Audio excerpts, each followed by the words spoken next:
Hey folks, welcome back to another night of exciting Twitches or whatever. I don't know what they're called if they're on a different service. So if you're watching this on like Facebook or YouTube or Twitter, I don't know, a live stream. Let's go with that. So today we have a really exciting and special episode because it's something that I am really interested in and getting better at. And it's also something I think that there's been a really big surge in the last, I would say, 4 or 5 years on the left of interest, and that's around hunting. So I think it's like a natural progression to the process of uh, getting more in touch with where your food system or food comes from, especially if you eat meat. While a lot of people want to farm or grow crops or raise chickens or whatever it might be, there's a lot of limitations in terms of like land access and stuff like that. Whereas with hunting, you can live in a city and still go and harvest your own meat that you're eating. So I think in a lot of ways it can be more accessible. And obviously, there's some challenges around gun access, the affordability, and things like that. And that's a whole other conversation, which we might be getting into. To be honest, I don't know.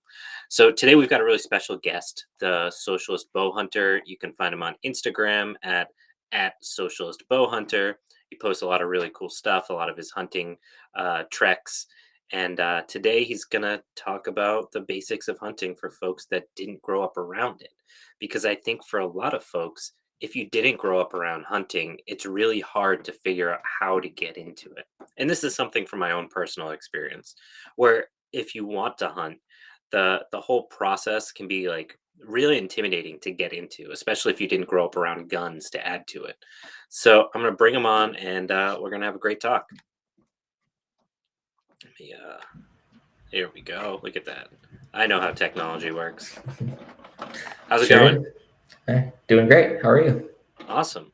Surprised no one has popped up in the chat. I don't know what's been going on the last few days. No one wants to talk. So Hey, that's guys, all come say hi. There we go. There we go. We got folks. So yeah, introduce yourself. Yeah. So I'm Adam. I go by the tag at Socialist Bowhunter. So I started hunting only in 2020. So I guess in terms of getting into it as a leftist and getting into it as an adult and without a whole ton of like family involvement. Yeah, I just did it with at least a moderate amount of success. So that's been pretty cool. I work Yeah, as an so engineer. Oh, sorry. Go ahead. Go ahead. I was gonna say that's inspirational in itself. I think in the fact that you can go from nothing to like basically self-taught and like be at a point where you can teach something about it. It's Yeah. just really cool. Yeah, and I don't want to like say like self-taught is maybe not the right word, but like there are resources out there, and like I'll tell you about as many of them as I can, and get me on Instagram later, and I'll tell you more of them. But yeah, you can go from nowhere to like taking your first year in like a month. That's what I did. That's Now awesome. I'll say I already knew how to shoot a bow, so I had that advantage. But yeah, I started off like when I started off, I didn't even understand which direction the tracks meant that the deer were walking. Like I actually had it backwards for the first few months of hunting. So yeah, I've come quite a long way, I think. Anyway, um, Awesome. so I actually grew up as a conservative, so I've come a long way in that respect as well. So like when I was in high school, started reading like secular philosophy, like getting away from like Christian stuff. And that from there, I met new people in college, and just the journey left continued until I eventually was like really into Bernie in 2016, and then in 2017, somebody got me to read the Bread book. So so here we Yeah, are. So nice. Bread book leads to Satan Revolution and a whole bunch of other stuff. Yeah, so that's how we got here. That's awesome. Yeah, Yeah, that's a whole other conversation we could have about the relationship between yeah, hunting and conservative culture, and where there's a lot of yeah, overlap between us and anarchists and these conservative, especially rural conservative folks. yeah. So before we even get into it, like I know you said you were familiar with like using a bow. Had you really spent any time around guns, or was it still kind of foreign? No, so I didn't shoot a rifle for the first time until this summer. I shot a 22 like once at church camp when I was like 13, but I had never shot anything else till this summer. I shot a shotgun once when I was in hunter safety, which we'll talk a little bit about like classes and stuff later. But I shot like 3 shotgun shells at hunter safety until again this spring when I bought my first shotgun. So no, I wasn't really around guns until I was an adult in my mid 20s or late 20s That's now. awesome. Yeah, so I never touched a gun until I was in my 20s. Now I'm a bit older. But yeah, even my wife actually this past weekend, she had shot her first pistol, and it Nice. took a long time to get there, and she was like, "Oh, the 9 millimeter was too strong, but I really like the 22 revolver." And I was like, "Cool, I'm just happy you went out. It's awesome. It's a Yeah, good yeah, experience." yeah. It's But yeah, intimidating, but it's awesome. Yeah, oh, for it's sure. absolutely intimidating, and anyone that says it's not the first time is a fucking liar. Hmm. It's just there's no way it can't be, and it should be. Like it's this thing that has this incredible power. Of course, it should have like some serious like ramifications and like recognition of that. So Yeah. I guess let's transition to the hunting side.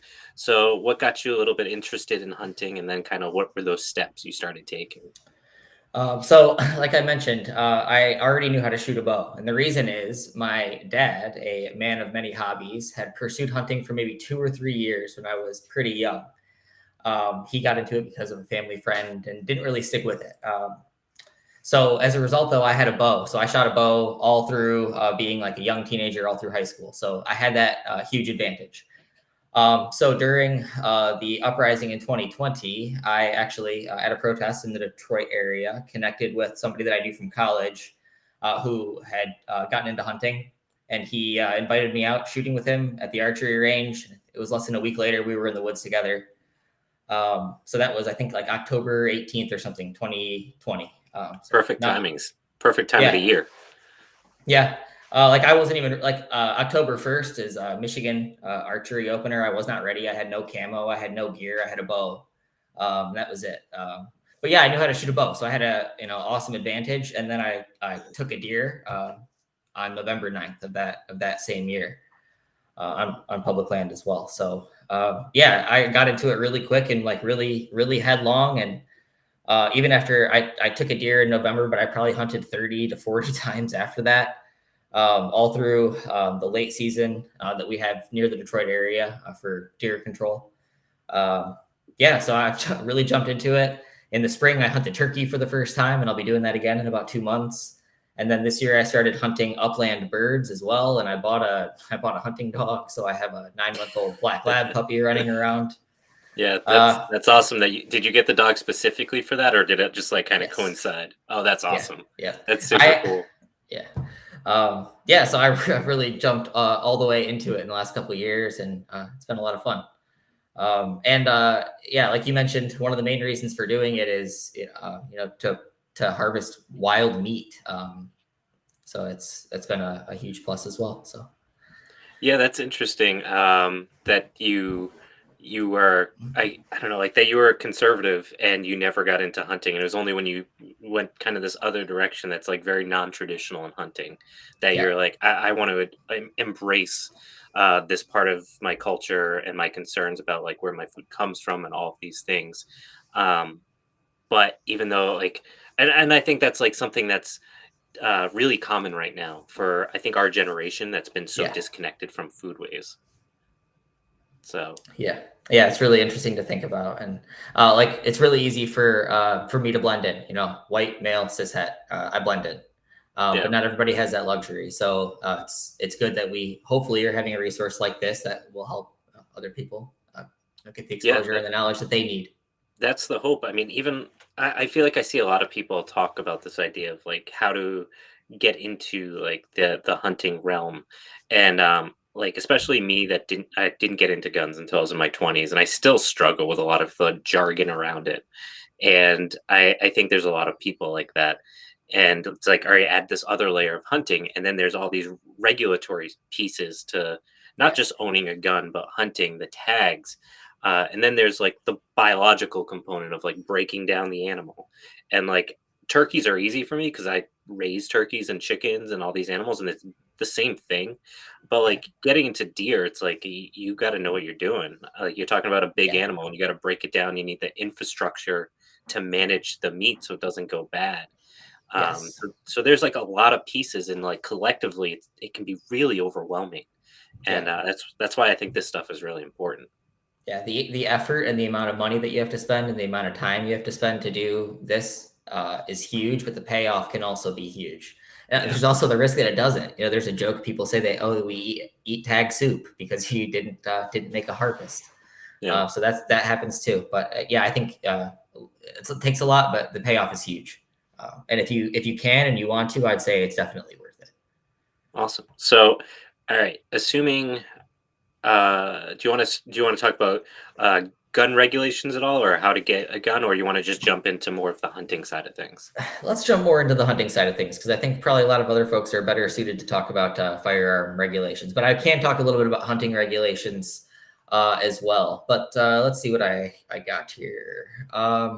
Okay, let's just start off. Let's talk about like the food ethics a little bit. Um, so I guess when a lot of people think about hunting, that's one of the main things you think of. You think of probably food, and you think of trophy hunting, which a lot of people there's a lot of negative connotations associated with trophy hunting.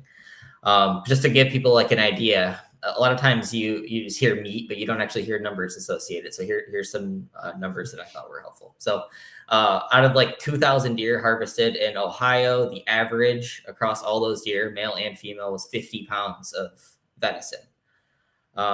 So that's about a 50% meat yield. So average deer across hundreds of samples is about 100 pounds, and you'll yield about 50% meat off of that deer. So about 50 pounds. So the deer I took this year was a little bit above 50 pounds or a bit above 100 pounds, and we took a little bit over 60 pounds. So it's a lot of meat. It's substantial. And Yeah, like you just mentioned, like my freezer was completely stuffed. Uh, uh, it's yeah, so a amazing. lot You of look at folks. inside the empty freezer, and you're like, "This thing's huge," and then you start putting Yeah, stuff in it, and you're like, "Oh, this is full." yeah, yeah. It's so much meat, so much work. But yeah, that's the reality of a white-tailed deer. So if you can harvest one, it's a lot of meat, and it's red meat. It's a lot like beef, but it's leaner. Yeah. So that's what I'm going to talk about white-tailed deer and turkey primarily today, but just a few other species. Um, a mule deer is also about 50 pounds. So we got a quick question Yeah. about why there's such a small percentage of meat coming from these animals. Okay. So other things that take up part of that 100 pounds would be the skeleton, the hide, um, the head itself. A lot of people aren't eating anything on the head. The Or legs, yeah, organs and hooves, intestines. yeah, organs that are field dressed and removed. Yeah. Yeah, So a and whole lot I of would stuff that you also just don't eat. Yeah. yeah, and I would also say that um, there are a lot of hunters that aren't very good at like actually getting the full capacity out of their Yes. deer, Yeah. and It's a that's lot of that's work. yeah, it's a lot of work, and like there's parts of the deer that they'll be like, that's not going to taste that good. I don't want to go through all this effort for that. Yeah. Or because they're just poor at like cooling down the deer at appropriate temperatures, they know it's going to go bad. Especially if the way they're bleeding it and things like that, you can end up with a lot of wasted product or Yeah. wasted meat. But you could probably, I mean, what do you? I don't know. Do you have an idea of like what you could theoretically harvest out of a deer, like percentage, like if you were to really fully get everything out of it? I'd imagine like 60-65%. Yeah, I would think so. And also like that those bones, like even though you're not going to eat the bones, you can make bone broth. Um, like there's uses for other stuff. People tan the hide, and you can deer skin is incredibly soft, stuff like that. So you can get other uses out of parts that you're not eating as well if you wanted to. Yeah, and if you Yeah, I don't would want say to do 60, the 65. and if you don't want to do a lot of the butchering, go make friends with a butcher. Yeah. Yeah, or get somebody that that knows how to do it and will do it for a couple pounds or whatever. But it's extremely labor intensive. So when I harvested a deer last year, I took it to a butcher. I'll probably regret that for the rest of my life, honestly. But this year, I did it with some help with some people that knew what they were doing, and it's still with I think 3 or 4 of us working. It took 3 or 4 hours. Took a long time. Yeah, so it's pretty intensive. Now, I also said, you say 50 pounds for an average deer, but if anybody has seen like a big deer, like big body, big antler deer, then that could be 75, 100-pound meat yield potentially. Like in Saskatchewan and northern Minnesota, deer are frequently large bucks are over 200 pounds. So if you're thinking 50% meat yield on a 250-pound buck, that's over 100, over 100 pounds. So. Make sure you got a freezer. Yeah, you need a chest freezer really if you're gonna take. Like for me, if I had taken another deer this year, I would have had to buy another freezer. I would have had no choice, or I would have had to give it all away. Yeah, so mule deer is about the same. Again, they sometimes have much larger deer up in the 200+ pound range, but again, an average is about 50 or 50 pounds of yield, so about 100-pound deer. And then some smaller animals. So duck would yield about 1.25 pounds, is about average. Wild turkey yields about 12 pounds. A pheasant could yield about 1 pound. An elk could yield north of 200 pounds. I have a colleague that pulled 270 pounds off of an elk last year. Yeah, so a lot of huge range here. And then there's, of course, smaller birds like dove, quail, grouse, and those birds probably would only yield maybe like 6 ounces, 4 to 6 ounces. So yeah, there's a pretty huge range. So definitely the big meals are with your deer and your other large game like that.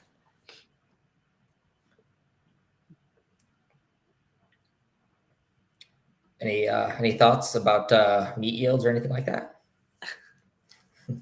Yeah, and I think, and you might bring this up later, I'm not sure, around deer, it's one of those things that we think of as like, well, I don't know if I want to say you think of as, but more, deer is something that are so ubiquitous on the landscape that we don't really think about the fact of how many there are versus the carrying capacity of the landscape.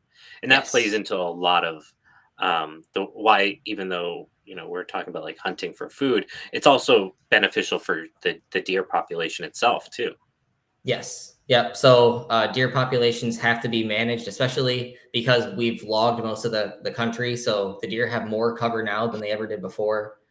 So there's more of them. There's more accidents than ever. Like I mentioned briefly at the start that I hunted the late season. So in the Detroit area, there's late seasons that you can hunt all the way through January. So it's like 4 full months of hunting you can do in my area. Because how many tags are you allowed to get? I don't think there's a limit. I think there's a daily limit, but I don't think there's an overall limit. So there would be a buck limit, but on doe tags, which you control population through does. A buck will breed 20 does. So if you shoot that buck, then another buck will breed those 20 does. So you can't control population through shooting bucks. It has to be through does. But yeah, like up north, they're like $5, $5 a doe tag, and I think I can buy like 3 or 4 a day or something like that. Jesus. Yeah, we can get 2 a year here. Yeah, 2 deer, two turkeys. Yeah, we only can take 1 turkey here. So yeah, there's a huge amount of variation. Basically, every state has some different regulations, which yeah, we'll talk about a little bit. Okay, so let me just kind of wrap up the food aspect. For me, I think the fact that it's more ethical than factory farming is huge. Like these animals get to exist in their natural environment, which by the way includes predators. Right up until their dying moment, they get to use all of their senses, which were developed over the course of millions of years, again, to deal with predators. They get to use all those against me. Yeah, it's challenging, but I think it's a lot more ethical than factory farming, and it's a skill that I get to carry with me now. So, yeah, I think there's a lot of reasons why, but those are just a few of mine. Yeah. All right. Next thing I have. So I mentioned just a second ago that most of the country was logged, especially Michigan. There's only a few hundred acres in the entire state that were not logged and logged twice. You talked about that on your podcast as well. Yeah, it's a common theme here in the United States where most of it, except for the mountaintops, have basically been logged at some point. Yeah. In Michigan, to my knowledge, there's only like 50 or so acres in the lower peninsula. That's old growth in the entire lower peninsula, millions of acres. So pretty crazy. Yeah. So as a result of that, in the U.S., we have something that's called the North American Model of Wildlife Conservation, which kind of defines the philosophy for how laws surrounding wildlife and hunting and all that are supposed to behave. So, as I'm sure we all know, the practice is a lot different, but the philosophy is a lot different than other places in the world, like Europe, where land and the way that resources are treated is a lot different. So there's 7 principles of the North American model, which is wildlife as a public resource, markets for game are eliminated, allocation of wildlife by law, so that's like your tags and seasons. Wildlife can only be killed for a legitimate purpose. Wildlife species are considered an international resource. Science is the proper tool for discharge of wildlife policy, and the democracy of hunting. So all those things, they sound really great in practice, and functionally, they're actually not so bad. We have amazing public land access in the U.S. when compared to many other countries. Wildlife is a public resource here, unlike many other places. So a lot of this stuff holds fairly true. But like many things, you'll find it holds more true the whiter you are, and things like that. Not in America. Come on. Yeah, no, never in America.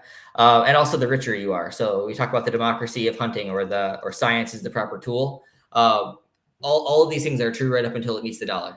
So something just to keep in mind. But as a result of this model, there's a lot of public land.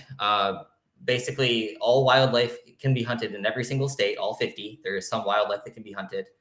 And compared to like 100 years ago, or about 110 years ago, most wildlife populations are in much better shape, generally speaking. So like, for example, in Michigan, the elk population was 100% extirpated. There was 0 elk in Michigan in 1900, and now there is a few thousand. There was also 0 turkeys in Michigan in 1900, and now there's thousands. Arctic grayling were fished to extinction. Now they're reintroduced in the Northern Peninsula. How the hell do you kill all of the turkeys? That is, I don't know. That's impressive. Like, Yeah. if it weren't so disgusting, it's impressive. Yes. Yeah. Yeah. So that's why we need this model, because, we'll fucking do it again without it, Yeah. So that's why we have the model. And I think a lot of times we think so much about how we're destroying the environment, which is very, very true. But there are conservation success stories out there. So I'm from Michigan. I know those ones the best, but many states had turkeys extirpated and reintroduced, as well as elk. Then you also see fish species as well. But turkey is a huge one for conservation. That's the model. So based on that, there are hunting laws and seasons. So basically every state manages this differently. If you look at my Instagram, I have a link tree, which has a little spreadsheet, which has a link to the regulations of every single state. So unfortunately, there's probably no real getting around it. You just need to read the hunting regulations. Like, it'd probably take in Michigan, it'd take me like an hour to read or something. But I do it every year. Unfortunately, that's kind of what you're going to have to be stuck doing. But you might find out some stuff that you are very surprised by in terms of accessibility, cost, what the seasons are like, maybe even what kind of programs your state offers for classes. You really might be surprised what's out there. So definitely look into what your state offers. Yeah, and I'll piggyback on that. In Massachusetts, all the hunting classes continue, like, that education component is free, which is really great. I know in Maine that they offer online classes for like $20, and you can get your hunting license in Maine for $20 fully online. And then if you want to go there, you have friends there or whatever, you want to go hunting, there might be a lot more opportunity there than where you live, or you can then use that license or that education to get licensed in the state you're in. Yes. So that's to know. COVID made hunting education a lot more accessible because, like you said, people were getting into it, just like me, right? When I was a kid, I took hunter safety when my dad was, in his little hunting foray. So I was already set to go. But if I hadn't been, I in theory would have been host, except for they had online options. And since they did it once, a lot of that stuff is still available. So in theory, it's easier than ever to get licensed up, which is pretty cool. So generally, most of the hunting seasons are in the fall. So waterfowl is in the fall, so that's like ducks and geese and stuff. Big game like deer are in the fall. There is also fall turkey, which is usually female birds are hunted for population control. And then other upland birds. The bulk of the hunting basically is in the fall, and then extends fairly late into the winter, depending on how close to the equator you are. Whereas we're all done up here, people are still pretty active in the south. And then in the springtime, we have turkeys. There's also some places there's spring bear seasons, but I don't know much about bear hunting, except for it may have a bad rap. And allegedly bear meat is very good. Bear grease is very useful for cooking. So I don't know a whole ton about it, so I won't say more. But yeah, springtime you hunt turkeys, and usually the hunting seasons coincide with either a migration or a breeding cycle. So in the case of deer and many other bovine cow-like animals, it's the fall. And turkeys, it's the spring. Yeah, and one of the comments is about feral hogs being a year-round sport because of the fact that they're so invasive. Yes. And they're so aggressive and damaging. It's not just that they overtake spaces, but they so aggressively do it. So there's pretty much no rules when it comes to hogs. Fortunately, we haven't had them in Massachusetts yet, but I'm sure they'll make their way here. Also, someone asked about trapping versus hunting and your thoughts on it. So I've done a tiny bit of trapping, not much, but a little bit. So for fur bearers, I suppose if you are gonna use furs, then that's fantastic. But there's not a whole ton of animals that you are trapping for food. People are mostly trapping predators and pests and stuff like that. In which case, I don't know, like predator hunting, I don't love it, but sometimes it's necessary. Yeah, sorry, that's not a great answer, but if it's necessary, then I suppose I'm all about trapping. But I guess I'm not going to be super enthusiastic about going and doing it either. Yeah, I'd agree. It's something I do. So as I was saying, there's free classes in my state. They have a free trapping class, and I want to take it just to like get a better grip on it. But they haven't offered it because it's not popular.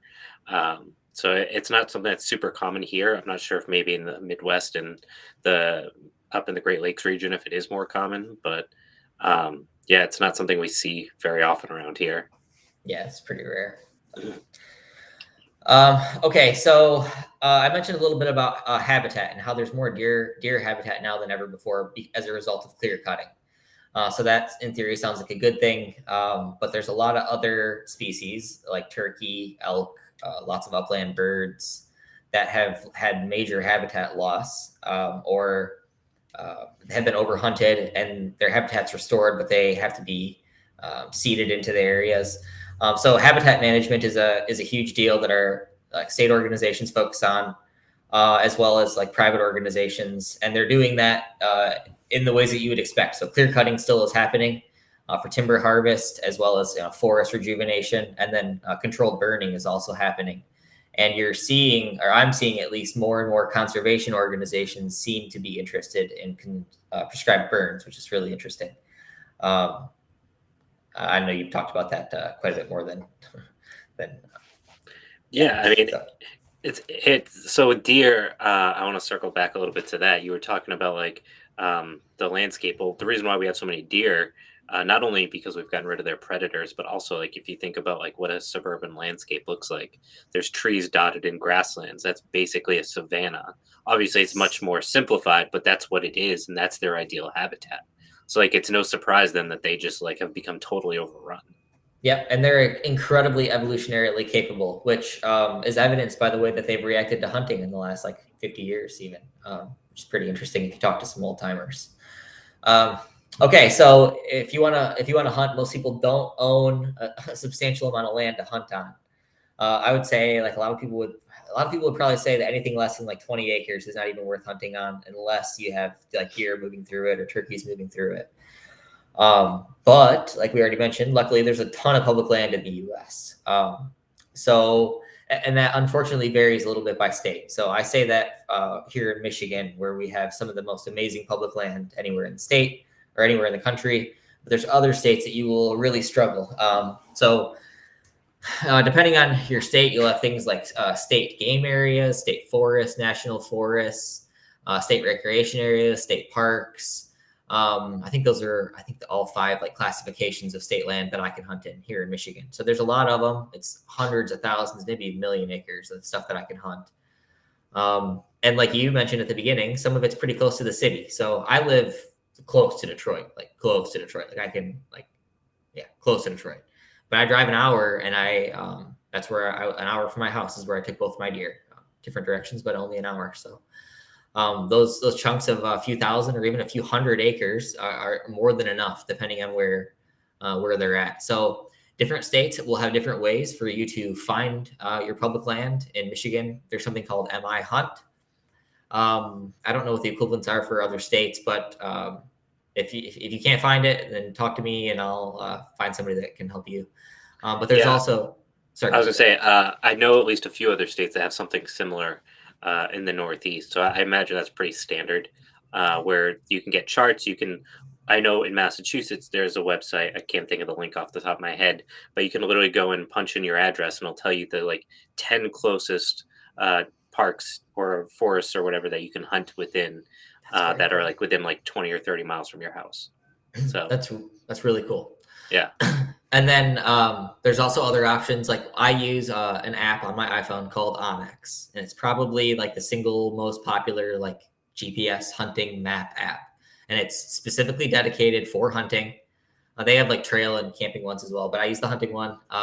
It marks public and private land. It'll show you with extremely high accuracy where those property lines are, and it'll also color code the land you can hunt on and not. So super helpful. People even use it to ask permission to hunt on farmers' lands, because it'll give you the whoever's name is associated with the property taxes. It'll give you their name even. So Onyx is really, really cool. And then it has map hunting like marking tools. Like you can mark, a deer was bedded here, or I found tracks here, or whatever. All kinds of helpful marking tools. So yeah, I use that 100% of the time when I'm in the woods. I'm using Onyx. So yeah, there's my little plug for that. But there's other stuff like Base Map. There's a few others that are similar. But yeah, so that's extremely helpful if you're just getting into this, because it gives you that extra insurance. Like, yeah, I'm on public land. And also it'll be a useful tool for you to record stuff that you want to go back and check again, things like that. Yeah.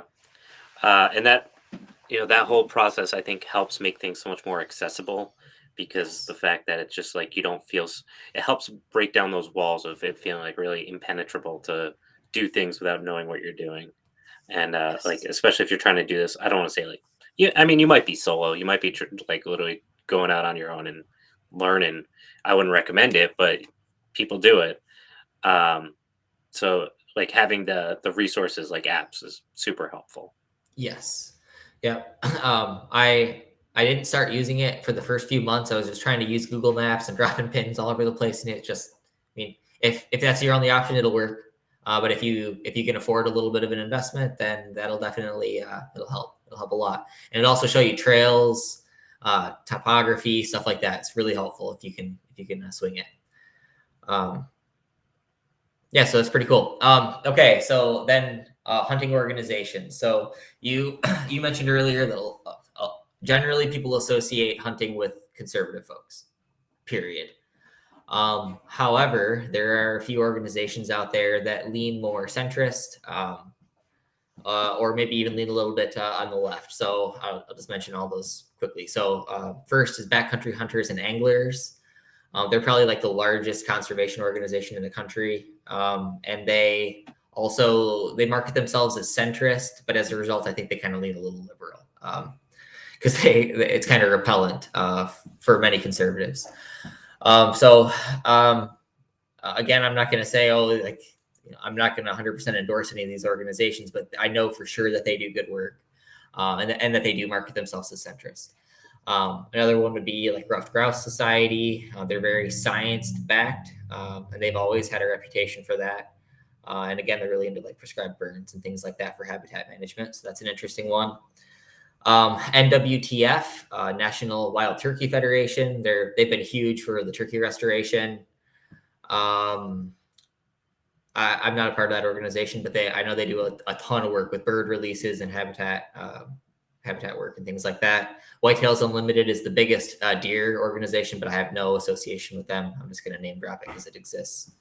And then some other cool organizations that I will endorse, at least in part, will be Hunters of Color. So for people of color that are looking to get into hunting, they're providing resources. They're even doing like events and stuff in a lot of different states.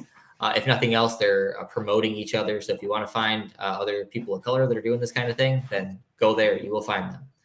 And another one would be Queers in Camo, which I'm sure you can guess. It's a lot of queer folks, trans folks, etc., that are into hunting. And I don't think they're as big and active as Hunters of Color, but definitely if you're looking for your people, those are places to look.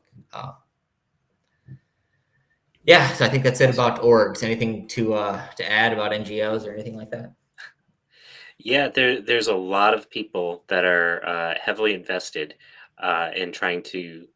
Um, it conservation is such a weird area because of the fact that you've got this like weird meshing of like science-backed evidence that drives policy, and our conservation laws are a really interesting way to like look at how society could organize, because it's basically you've got these people that are experts saying this is what we see, and then they get feedback from people in the community, and that's how a lot of how these organizations also work, because that's how people think about conservation because of the way our conservation infrastructure exists. So like there's groups like Ducks Unlimited and a number of others that are doing really cool stuff, and they're there's apolitical, but there's like it's not as conservative as you might think. Yes. Yeah, it's like people that are maybe like more socially conservative generally, or even economically conservative, but then they like have an environmentalist streak in them. It's really interesting. So, and also like, you talk about finding common ground a lot. And if you want to talk about a way to find common ground, it's with something that people are really passionate about, and people get really passionate about their wildlife.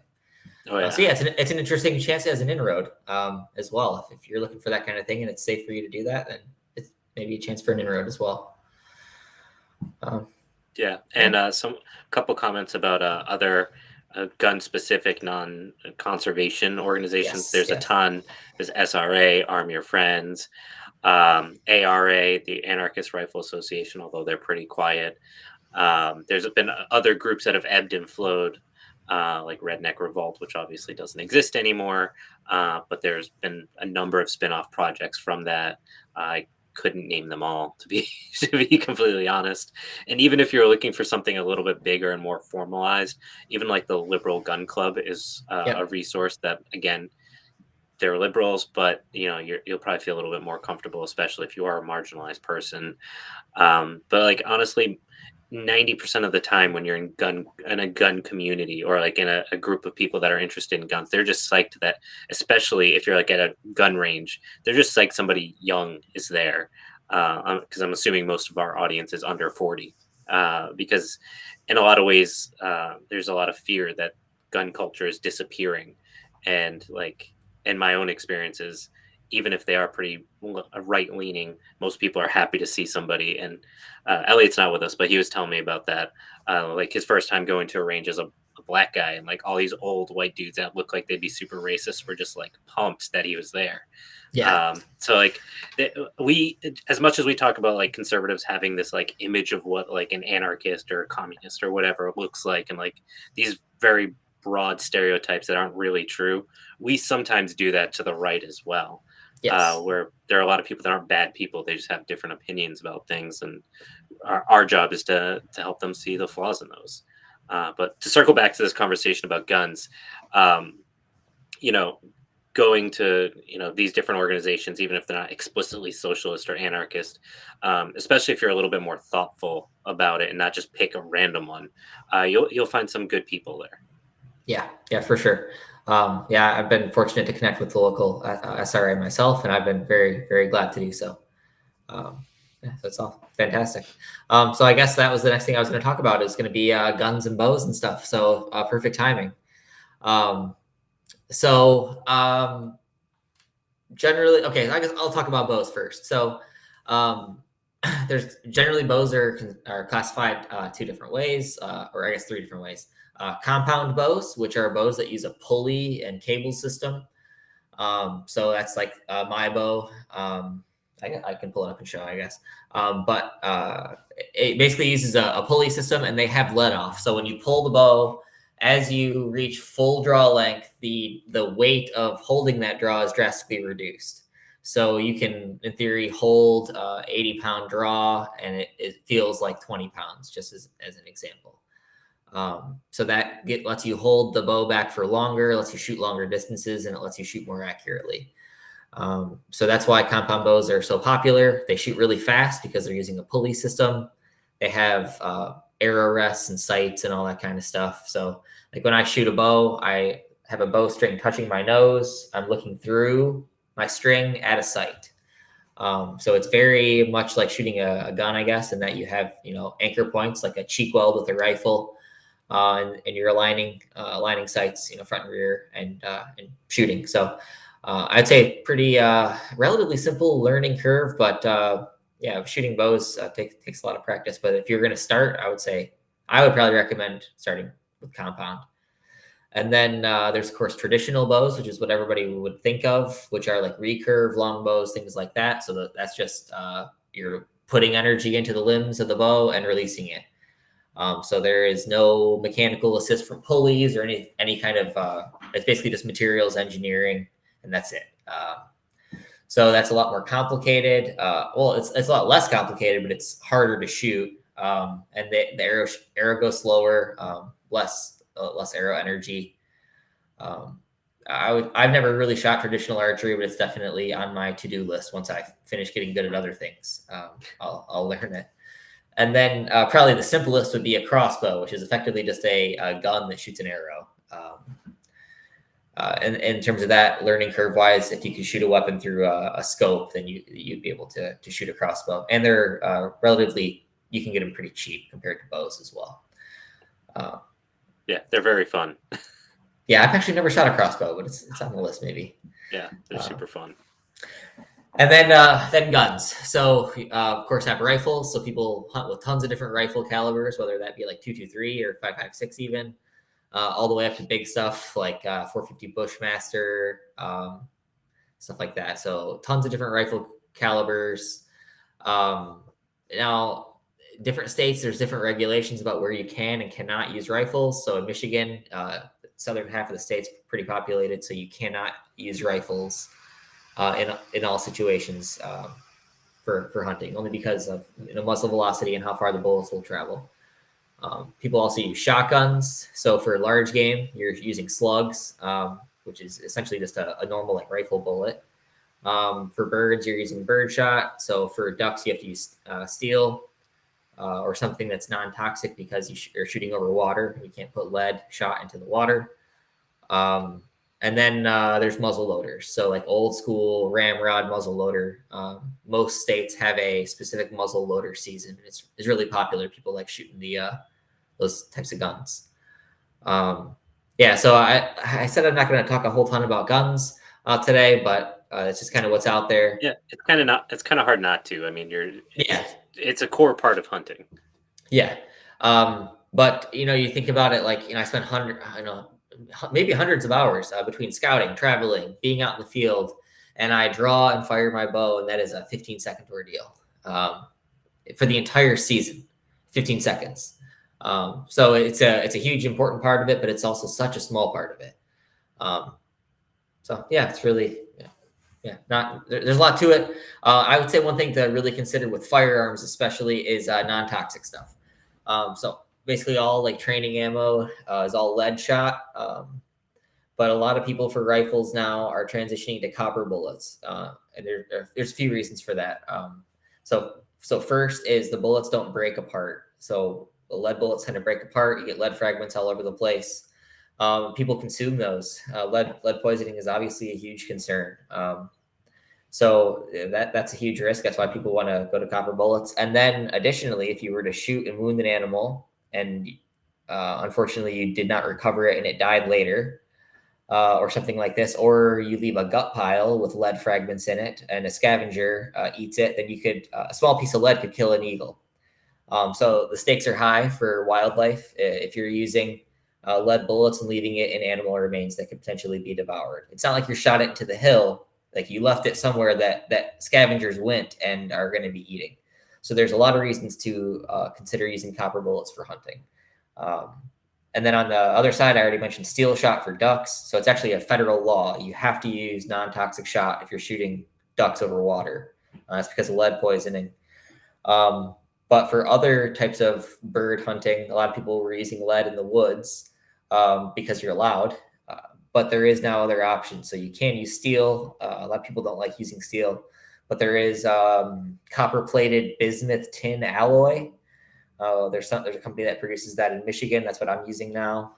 And then there's also tungsten super shot. The tungsten is incredibly dense, like lead. It's about $8 a shell. So I use it only for turkey. But it's not toxic. So if I were to wound the turkey and it were to die later and a scavenger were to eat it, that would be a good thing. And I would not have to worry about that scavenger being lead poisoned and dying.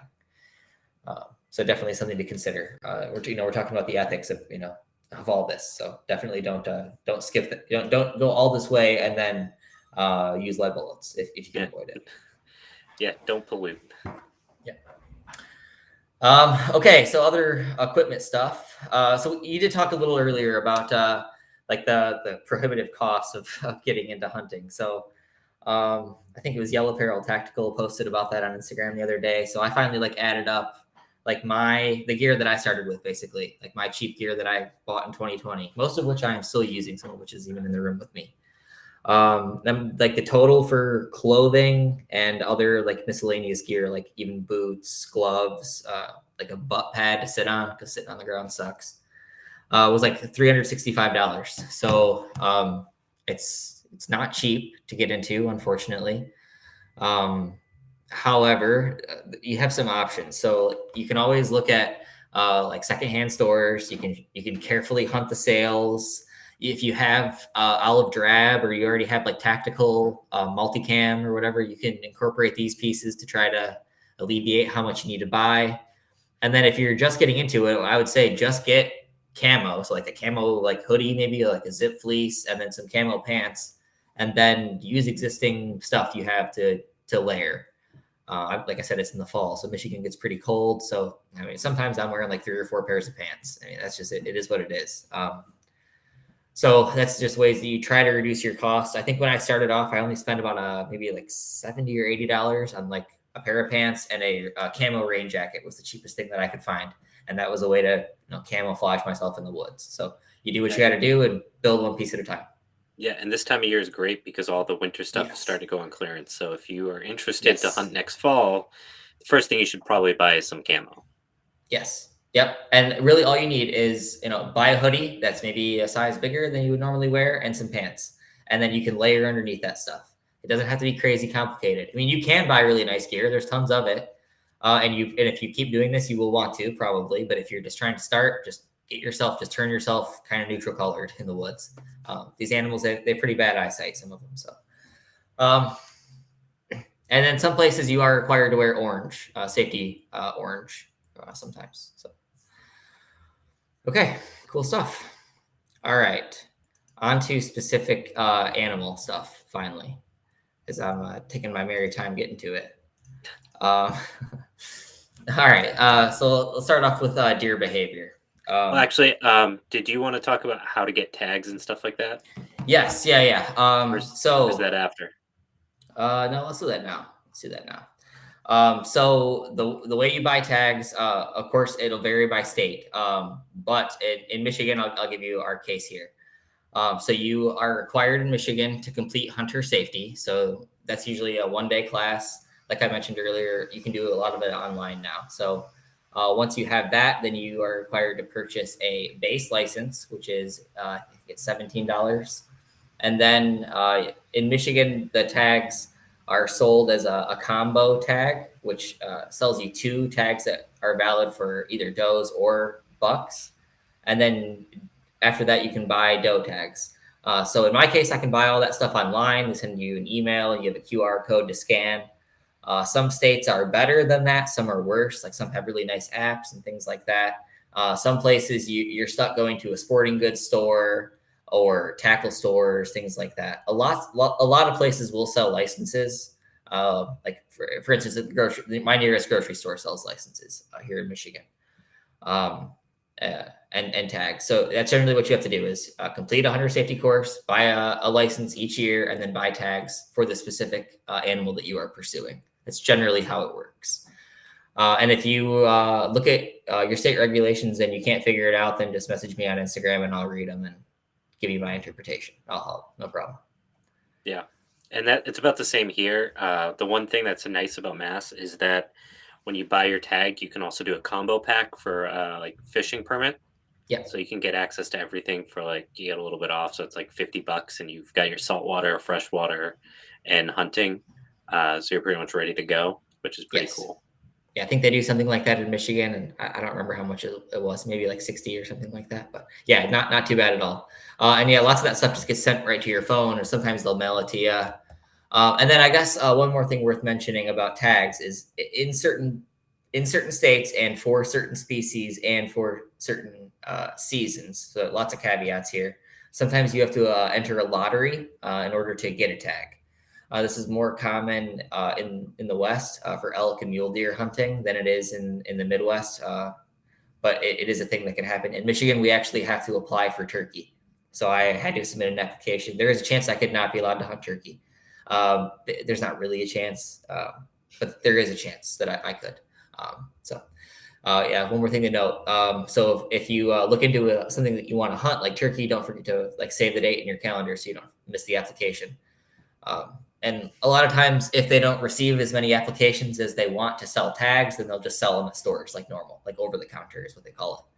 But yeah, don't accidentally screw yourself out of a season by forgetting to pay a fee. And a lot of times that fee is really small, like $5 or something.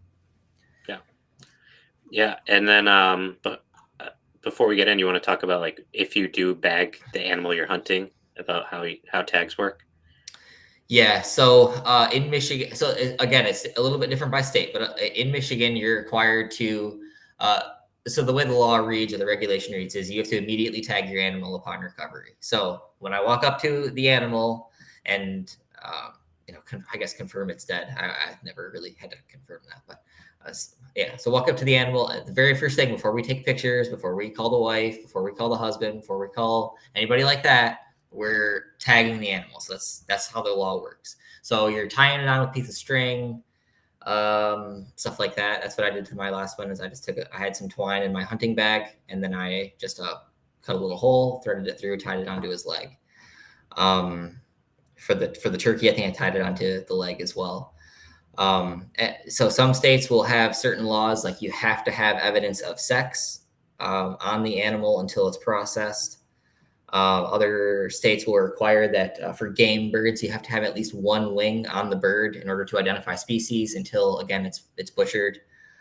So that's definitely something that you have to check state by state. We don't have anything really odd like that in Michigan, but you definitely should read your regulations because you might be required to leave something on. I didn't know what the reg was in Michigan this year, and I shot a buck, so I left some testicles on the buck that I dragged out of the woods unnecessarily. Yeah, so that's how tagging works. And then a field dressing is is kind of a whole ordeal. So once you find the animal, you remove guts that you're not going to eat. Usually you remove them and leave them on the site. To my knowledge, there's nowhere that's illegal. But yeah, I would just leave it for scavengers, especially since I shot them with a bow. There's no risk of any kind of lead contamination or anything like that. And usually people move them off from if you're hunting near like a trail or something. You try to not leave a mess. Yeah. Yeah. So depending on where you are, yeah, you throw them off trail, or like if you're well off trail like I was, then I left them right in the spot where I found them. So field dressing is probably the least pleasant part of hunting, I would say.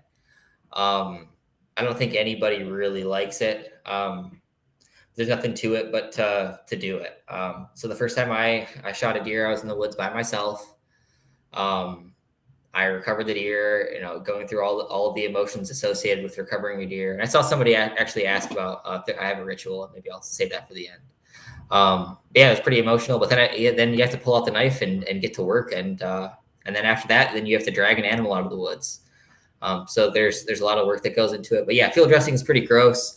There's lots of good videos out there. I'm not going to describe it to you, but I actually was in the woods rewatching and watching and watching a YouTube video over and over and over again because you think you're ready, you think you're ready, and then next thing you know, you're up to your elbows in blood and you don't feel very ready, so you need some help. So I had to pull my phone out and watch a video of somebody else doing it to do it properly. So That was me yeah, with butchering my first chicken. yeah, I Same mean, thing. Yeah. yeah, these are just real moments, like nobody's born an expert, and that's how it went for me. And I'm just glad I had cell service. Otherwise, I would have just been doing my best. Yeah, it's relatively intuitive, but yeah, there's plenty of videos out there for that. It's gross, but just do it, and you'll be done in 20 minutes, and then go on to the butchering, and then eventually the eating and sharing it with your family and friends, which is the fun parts. Yeah. So in Michigan, do you guys have to do anything like to let anyone know if you're using a tag? So I believe in Michigan there is optional tag check-ins online. There also is like deer check stations that you can take your animal to. Other states they have an app, so like as soon as people recover there, they take a picture of the deer and upload it right to the app and things like that. So that varies as well. And a lot of states are voluntary reporting on harvest numbers, as far as I know. Yeah. Yeah, it's one of those things you're like, okay, I know I did everything right to get here, but now I don't want to screw up and like illegally harvest this deer because I didn't report it right or I didn't tag it right. Like in Massachusetts, you're required to like if you're harvesting a deer, the deer needs to be visible but not too visible. So like it can't be like distracting and gruesome to people, but also like it needs to be visible enough that if the environmental police or somebody showed up, they could recognize that you have a deer with you. Hmm. Just like little things like that are super fun. Yeah, like if you have it in the back of a capped truck, then you can't have it under a tarp as well. It's weird stuff like Yeah, that. yeah, Yeah, and those regulations, like especially like you've mentioned before, like for marginalized people, you got to be careful because that book will be thrown at you. Yeah, yeah. so something to be mindful of. Um, All right, so you want to talk about some animals? yeah, let's talk about some animals. So let's talk about some deer first. So uh, like I mentioned earlier, like deer, they're prey animals. First of all, all their senses are designed by evolution to evade predators. So that's like primarily wolves is like their biggest predator, but that includes us. So they're very fast. So in like full leafed woods, they can outrun a wolf. They're capable of jumping like that. They jump 20 feet in a single bound.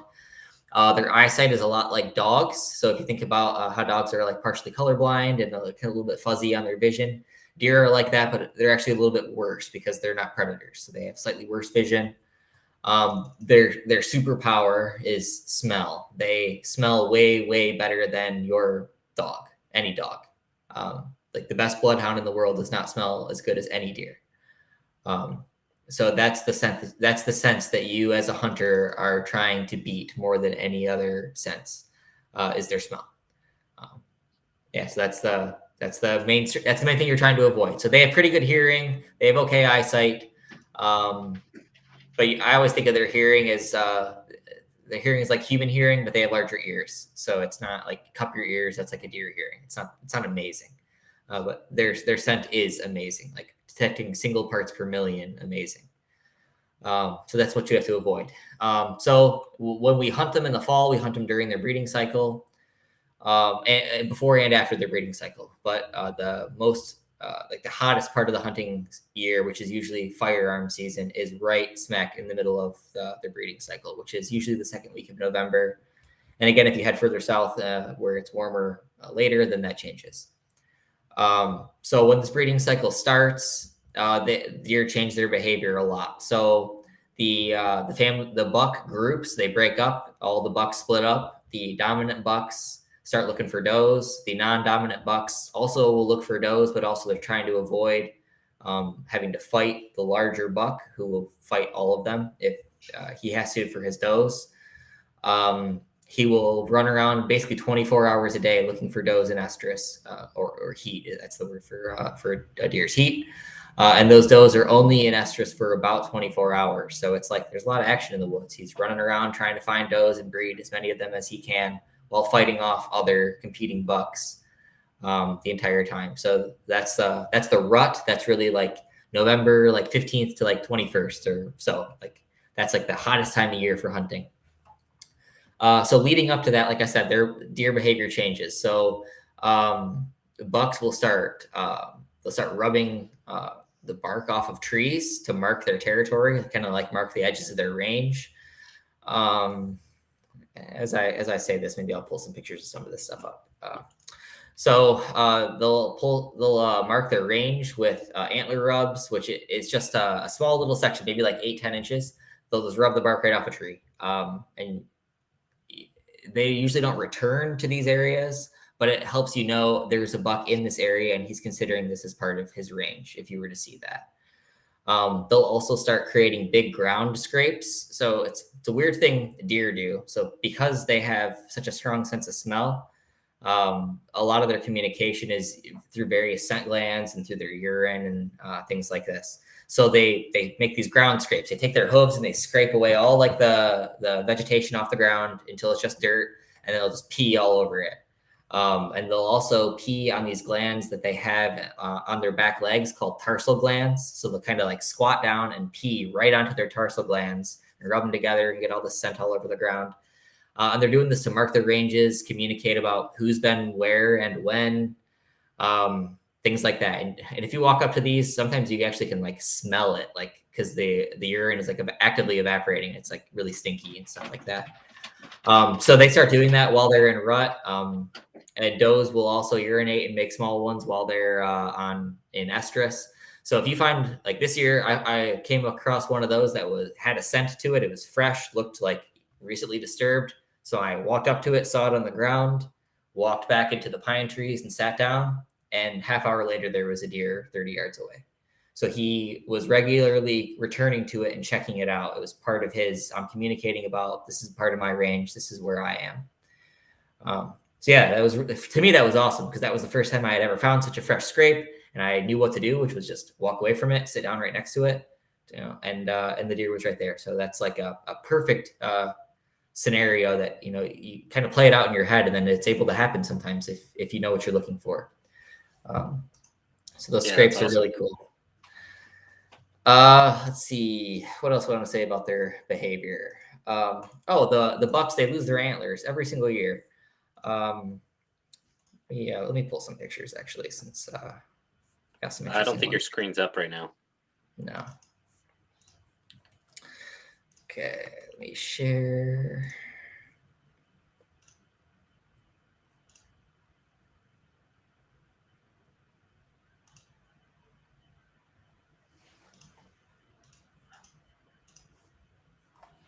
Oh, here we go.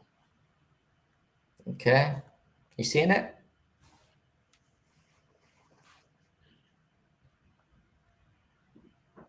Oh, did it share? Spy cam. Yep. Yeah. So I found a spy cam hanging from some tree branches a few months ago. When I pulled the card, I found some evidence of some poaching. But I also found a lot of other cool pictures, and this is one of them. So this is taken during the summertime. So this is July in northern Michigan. You'll actually see that his antlers look a little fuzzy. And also his color is maybe not what you're really used to seeing deer, which is like a more like tannish brown. So yeah, they definitely, they go through, they grow their antlers every year, and they get this fuzzy velvety stuff on them, and they shed that velvet off just before the breeding season every year. And they also change their coat. So they go from this really reddish color into like the tan color that you're used to. Yeah, so it's pretty interesting. Let's see. All right, I'm going to stop sharing. Okay. Let's see. All right, so the day cycle of deer. So they're generally starting to become active about 2 hours before first light. So by active, they're getting up and they're beginning to feed.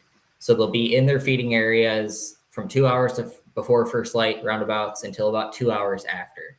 And this, of course, can vary depending on, have they found a food source they really like? Do they feel like they're being pressured by predators? How's the weather? How's the weather been the last few days? There's a lot of variation in it. But that's like just what I would think is about 2 hours before first light and 2 hours after is when they'll be the most active. And the same thing applies to last light. About 2 hours before to 2 hours after is when they'll be the most active. There's actually a term for that, animals that are most active at dawn and dusk, but I don't remember what it is and didn't write it down. So couldn't tell you. Sorry. Yeah. So other than that, when they're not most active, they're bedded down. So as in they're laying down, digesting their food, hanging out in their family groups, chewing their cud. Maybe they get up and eat a little bit around their beds during the day, but not very much. They're pretty inactive throughout the day. And of course, this can vary. Like if people are disturbing them and bumping them, or if they really need to get food for some reason, then they'll be more active. Or during the rut, like I said, bucks will be active all day. They'll chase bucks until they fall, or chase does till they fall over, basically. But yeah, generally when you're thinking about that, those are the hot parts of day, is right at dawn and dusk. So you can hunt in the middle of the day, but it's not super productive. So I would say definitely target those morning and evening hunts. And every hunter I talk to seems to say they have the most luck in the evening. I personally have seen more deer in the morning, but I haven't been doing this very long. Yeah, so like I mentioned, all of your tactics, they have to account for the deer's sense of smell. So if the deer smells you, and they will, it doesn't matter what you do. If you take a shower with scent-free soap, spray yourself with commercial product, like they make product that they allege will kill your scent, stuff like that. It does not matter what you do. They will smell you. So what you have to do is you have to play the wind. You have to play the wind, or you have to play the odds, or a little bit of both. So most whitetail deer hunting is ambush hunting, or it's also known as like stand hunting. So you pick a spot, you sit in that spot, and you wait for the deer to come to you. So that's why finding these ground scrapes, finding antler rubs, finding tracks and poop, finding evidence of deer eating, whether it be branches or acorns, you got to find that stuff because you're not going to call the deer to you, or you're not going to run out, run across the woods and find them. That's not going to happen. Absolutely not. They're going to come to you most of the time. So there's a few ways you can do that. The way I was doing it when I started was just with a foam pad, like literally a piece of foam sitting on the ground with a bow. And I was choosing places based on wind direction. So you look at the weather before you go out hunting and get an inkling of it. But then I have I bought these online, which are just like these little cotton fibers, and you just release them out in the wind and it'll tell you your wind direction.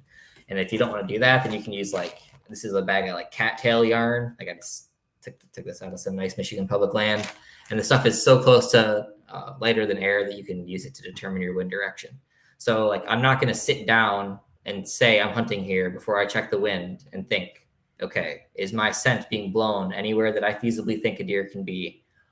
And that's what you're trying to avoid, and that's your only chance. If they smell you, if they're not very sensitive to humans, then maybe they'll push through it and keep walking, but they'll be really sensitive. A lot of times they'll start blowing, which sounds like an animal screaming in the woods almost. Or they'll stomp their hooves, or they'll grunt, make their calling noises. Anything to try to say, hey, are you a deer? Or are you a bird? Or what's going on over there? What is that? They're very curious, and the smarter they are and the older they are, the less chances they take. So if you're smelled, you're basically done. Happened to me this year. Heard a deer grunting, knew that the wind was at my back, and there's nothing to it. I tried to grunt back and entice him, but they knew there was no. I didn't stand a chance as long as he's standing there smelling human. So that's what you have to defeat with deer. And then one more. I guess if you're not going to sit on the ground, people also use tree stands, blinds, which is basically a tent that you can shoot through. Or there's now people use saddle systems, which is what I use. It's basically like a simplified climbing harness that you use to climb a tree and hang off the tree, which sounds like it would be uncomfortable and unsafe, but it's actually really comfortable. And it's nice because you can see all the way around the entire tree. And then the last technique for deer would be still hunting, which is not what it sounds like. Still hunting doesn't involve sitting still for the entire time. Rather, you would maybe pick a good spot the same way that you would pick an ambush spot. Stay for an hour, then maybe move 200 to 300 yards, sit for an hour, and repeat that for as long as you want to hunt. But the key thing there is that we're picking good spots and we're staying in them for a full hour at least, is the key to still hunting. And that is a viable technique. Still hunting is how I harvested my first deer in 2020. Not to say that I did it exceptionally well, but fortune favored me that day a little bit. Well enough. Yep, well enough. Yep. That's all you need. Yep. Yeah, I'm seeing in the chat, stalking is really good. Depending on where you are, like out west, things are different, right? In Michigan, I'm not shooting 300 yards. I can't see line of sight 300 yards anywhere in the entire state that I'm aware of. But out west, things are different. Stalking, using binoculars, spot and stalk. Still hunting it is viable, especially in the snow if there's tracks to follow. But I would say that the highest success rates come from you're sat in a good spot and you're sitting there for 3 or 4 hours. That's the highest success rate for deer hunting. Yeah, and in terms of finding those spots, there's a lot of ways to do it. I mean, you walk in, find tracks on the ground, find poop, find evidence of eating. So they eat acorns. If they eat branches, they don't have sharp incisor teeth, so the branches will be frayed. So if you see a lot of frayed, like buddy branches, new growth, that's deer. So that's what you're looking for when you pick these spots. And really, you're just picking high odd spots. That's all you can do. And if you can go out in the winter time, then you can use the snow to your advantage, and you can remove a lot of uncertainty. So if you go out in the snow, there's no question about where the deer lay down in bed, because they lay down, their body heat melts the snow. It leaves a huge depression in the snow. It's icy in the bottom. There's no doubt a deer laid down right here. And if you use that information, then you can turn that right into venison, essentially, if you use that information properly. And that's what I did this year. I took one deer this year, and I took it 60 yards from a spot that I had found bedding in the snow in February. So that's and I think like all of what you're talking about, these different techniques and like the things you're looking for, it all points to like having a better understanding of your local ecology and understanding what to look for. Yes. What do deer eat if you're hunting deer? What do turkeys eat if you're hunting turkey? How do you identify, okay, this branch looks like it was nibbled on, but is this a species that a deer would eat? Or like what does that say about like how desperate are the deer if they're eating pine, for example? You can start to kind of figure out what's going on and wait if there's something nearby while you're hunting, and it's just going to increase your odds and give you a better appreciation for the animal itself and the ecosystem that's providing it. Yeah, and that's one of the big benefits of hunting is that you get out and you pay. People get out in the woods and they pay a lot of attention to stuff. When they're foraging and when they're camping and backpacking. But I'm just not convinced that you're paying the same type of attention that I am when I'm hunting and looking for game signs. Not that it's not that it's a moral or right or wrong thing or anything like that, but I think we're just looking for different stuff. And the more you know, the more you know. So yeah, there's more layers. Yeah, there is. And like I said, I didn't even understand like which way tracks on the ground. I thought that it meant the deer was walking south when the deer was walking north. Like I was that lost when I started. So yeah, there's a lot to learn, and it feels really good to learn this kind of stuff. Like this is it's at our roots. Our evolutionary roots were made for this stuff. Okay, we're running along pretty far here, Andy. What do you think? You want me to talk about turkeys? Well, what else did you want to talk about as well as turkeys? Do you have anything else? No, I think just turkeys. Sure, why not? Let's do turkeys. We're not going to save it for another day, so let's do it. No, let's do it. Okay, so turkeys. So again, we should start off by thinking what kind of senses these animals have.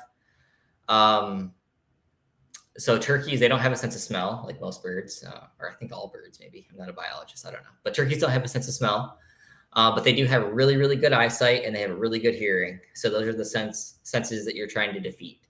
So those are, as you can imagine, they present different challenges. Turkeys are less in, I don't really want to say this. They're less intelligent than deer. Maybe intelligent is not quite the right word. they're different. They're bird brained. They follow patterns more closely. They take less risks because I think that their lower intelligence makes them more wary of threats. So they see something they don't like, they're not taking a risk. More so than a deer, whereas a deer might be a little curious. That mammalian curiosity that we share. Yeah, so that's what you're trying to defeat. So turkeys breed in the spring. That's when we hunt them, unless you're doing a fall hunt, which is like a management hunt. So that's not typical. So what they do, they make a whole hell of a lot of noise, especially in the spring. So the turkeys, the females, they yelp, cluck, and make a few other noises to locate each other, to communicate, and then to for their breeding purposes. So generally in the woods, hens make a whole bunch of yelping and clucking noises, and toms come to them. So the male turkeys come to the female turkeys. And they frequently gobble back. So if you use a turkey call in the woods, the turkey will gobble back. It's really, really cool, actually, to interact with them like that. I love using my little turkey collar. It's the best. Yeah. So different turkey calls. There's the kind that use like a little stick in a pot, which I think I have one right here. But I know I'm talking too much. So like this kind of deal, I'm not going to do it and make everybody hear it. And then there's the ones you can put in your mouth, which are like the ones I prefer, which it's like a musical instrument. It's like a reed in your mouth, basically. And there's the box. Yeah, then there's the boxes. So lots of ways to call them, depending on what you're comfortable or what you want to learn. But it's not the biological case. So the biological case is hen makes noise, hen comes to tom.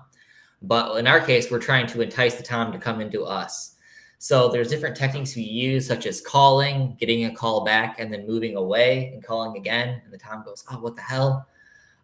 You're moving away from me," and then he'll pursue you. Or calling and then stopping, dead silent. Like, don't give him anything. Like, play hard to get. Like, you're really like you're entering into these birds' mating ritual, really.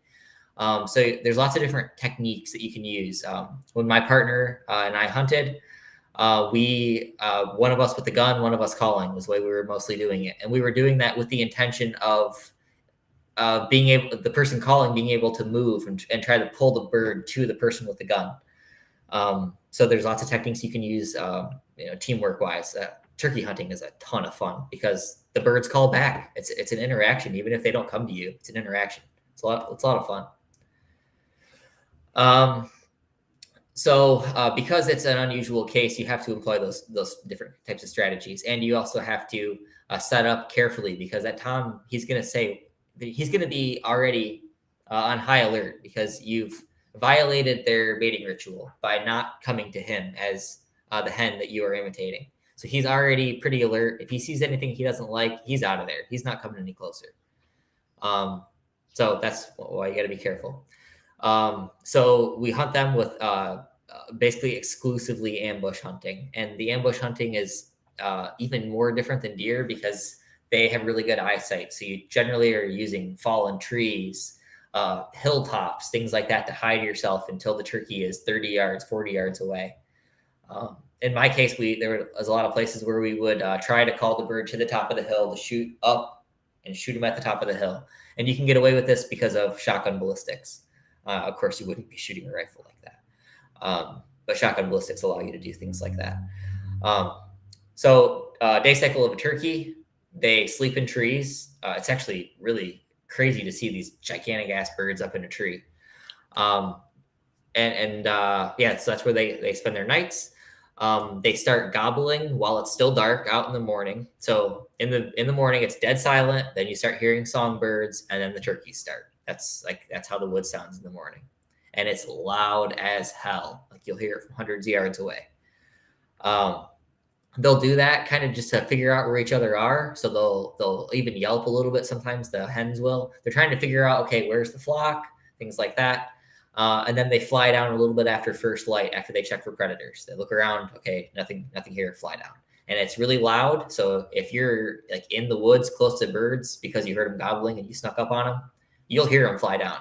It's really, really cool sensation. And then they go to into their breeding things. So they're actively seeking out hens. Toms and hens are actively seeking each other out through their normal mating ritual of calling and calling back. Once they find each other, they hold up together. So it seems like every day they're most active in the morning, and the activity just tapers throughout the day. And that's because they found each other. They're doing their mating rituals and things like that. So most of turkey hunting is hottest in the morning. Let's see. And then they return to their trees at dusk. So before it's dark out, they'll be back in their trees. And most places you can't shoot them in trees, stuff like that. Yeah, they usually go up like an hour before sunset. Yeah. Yeah. So turkey hunting is definitely different. Whereas in deer hunting, you could shoot a deer in the last minute of light. That's not going to happen with turkeys. Yeah. So it's definitely a different style of hunting. Like I said, it's ambush hunting, but I'm sitting down in a spot and I'm calling and I'm waiting. If I'm not hearing a call back in 30, 35 minutes, I'm going somewhere else, hundreds of yards away. I'm calling only a little bit as I'm moving, only because I don't want him to get the idea that I'm coming towards him, because then he'll say, "Oh, she's coming," and he won't come to me, which is actually what I ended up doing to my birds that I harvested this year. And that's why it took so long to make the harvest, is because I moved. I made a mistake. So yeah, it's improvised ambush hunting. So you move, set up, call, and then you're literally playing it by ear. Literally playing it by ear. And when those toms, when they decide to come to you, sometimes they'll gobble back a few times and then they will stop, but they will come to you. So be careful about getting up too soon if you've had a turkey calling back to you. And one more thing you can do to locate them if you don't want to use a turkey call is you can use a crow call or an owl call or slam the car door really loud. When they get startled, they gobble. So any loud noise can force a gobble. It's called shock gobbling. So it helps you find the birds without making them think you're a hen turkey. Cool. All right, cool. I think that's the end of my turkey spiel. Yeah, so there's a lot to learn. The first step is wanting to do it and figuring out the legal sides of things so you don't get in a lot of trouble, because when it comes to guns, there's not a lot of gray area, and especially when it comes to guns and other living things, there's very clear, explicit, well, I won't say clear, but explicit rules around how you can use them and things like that. So it's really important to like have a grasp on that, and then figure out what you want to hunt can guide a lot of the conversations around what you need to learn, and the things about the animal, the methodologies and things like that. Looks like someone is a fan of your work.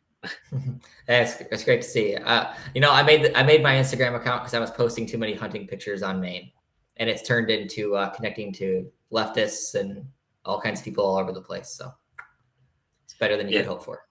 Yeah, it's super cool. I was super happy when I found you, and just seeing other folks doing cool stuff and posting about it and trying to make it more accessible to a community that I think only a few years ago would have been very resistant to the idea. Yeah, it's nice to see things changing, and I'm not the only one. I'm just one of many people that are doing this. So yeah, I mean, find me on Instagram, and if you're looking for people in a certain area, then I'll let you know who I know and stuff like that. Is connect and share knowledge and stuff like that. Because sometimes these sectors will be a little hostile towards folks like us.